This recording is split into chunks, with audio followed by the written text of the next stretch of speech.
Nakiisa ang mga mag-aaral, guro at kawani ng Campiño Elementary School sa sinasagawang second quarter nationwide simultaneous earthquake drill nitong Hunyo 11, 2026 bilang bahagi ng pagtuloy na paghahanda ng paaralan sa mga posibleng sakuna dulot ng lindol.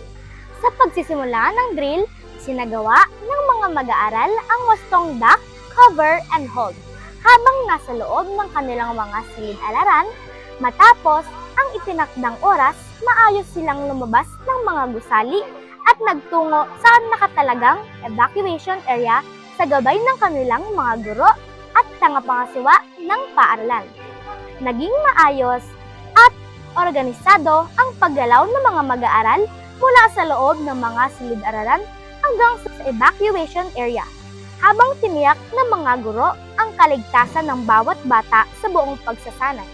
Naging napapahanahon ang pagsagawa ng earthquake drill kasunod ng mga naitalagang pagyanig sa ilang bahagi ng Mindanao nitong mga nakalipas na araw.